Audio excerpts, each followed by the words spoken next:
قام رئيس الجمهورية عبد المجيد تبون أمس الأربعاء بزيارة عمل وتفقد إلى ولاية تيزي وزو، حيث أشرف على تدشين ومتابعة عدد من المشاريع التنموية والحيوية في الولاية. استقبال رسمي وشعبي. عند وصوله إلى تيزي وزو كان في استقبال رئيس الجمهورية برفقة رئيس أركان الجيش الوطني الشعبي الفريق أول السعيد شنقريحة عدد من المسؤولين المحليين المدنيين والعسكريين. استمع الرئيس إلى النشيد الوطني واستعرض تشكيلات من مختلف قوات الجيش الوطني الشعبي التي قدمت له التحية الشرفية.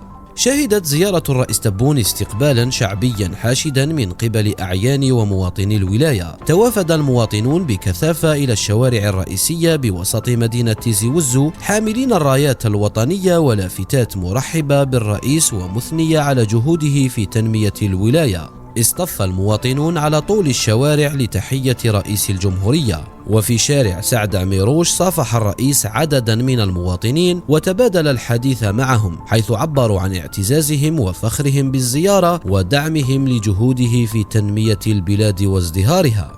تدشين ملعب المجاهد حسين آيت أحمد. أشرف الرئيس تبون على تدشين ملعب المجاهد حسين آيت أحمد الواقع عند المدخل الغربي لولاية تيزي وزو. أكد الرئيس أن تدشين هذا الملعب يعد ثمرة جهود كبيرة بذلت من طرف رجال مخلصين، وهنأ الجزائر وولاية تيزي وزو بهذا الصرح الرياضي الذي دخل حيز الخدمة بعد 14 سنة. يمتاز الملعب بكافة التجهيزات والمرافق الضرورية التي تم إنجازها وفق المقاييس الدولية، ويتسع ل50,000 متفرج، مما يجعله تحفة معمارية مصممة لترقية الرياضة في الولاية. وأشار الرئيس إلى أن هذا الملعب سيكون محفزا لفريق شبيبة القبائل، مما سيعزز من مكانته الرياضية.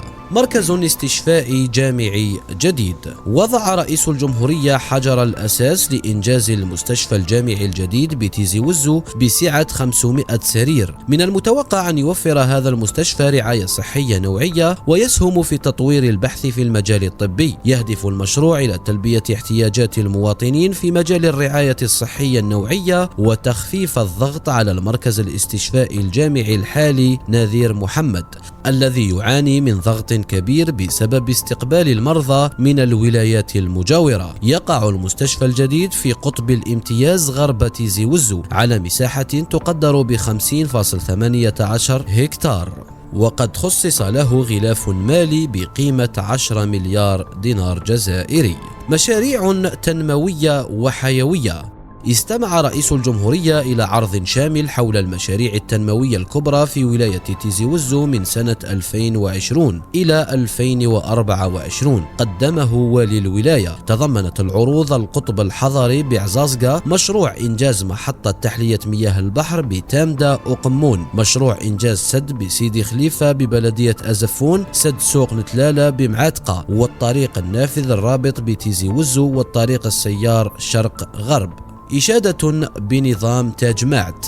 أشاد رئيس الجمهورية بنظام تاج معت معتبرا إياه مثالا للديمقراطية التشاركية ونموذجا ناجحا لتسيير الشأن المحلي. أكد الرئيس تبون على أهمية الحفاظ على هذه القيم وضرورة وضع تنظيم ملائم لمستقبل البلاد بعد أكثر من 60 سنة من الاستقلال. أشار إلى أن إعادة التقسيم الإداري ومراجعة قانوني البلدية والولاية يعدان أولوية قصوى لترسيخ الديمقراطية على المستوى المحلي.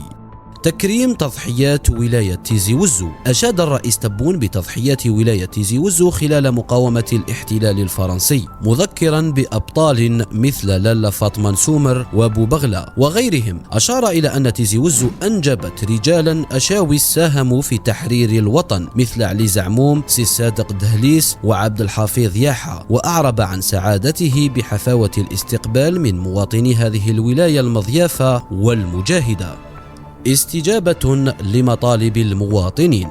في رده على انشغالات مواطني الولاية، شدد رئيس الجمهورية على ضرورة أن يشكل المستشفى الجامعي الجديد قطب امتياز وأن يتم إنجازه قبل نهاية 2025. أكد الرئيس تبون على أهمية إنجاز مستشفيات أخرى بطاقة استيعاب تتراوح بين 60 و100 سرير لتفادي الضغط على المستشفى الجامعي الجديد، ونوه بمجهودات الطواقم الطبية وشبه الطبية، مؤكدا أن المطالب المهنية والاجتماعية لهذا السلك سيتم تلبيتها.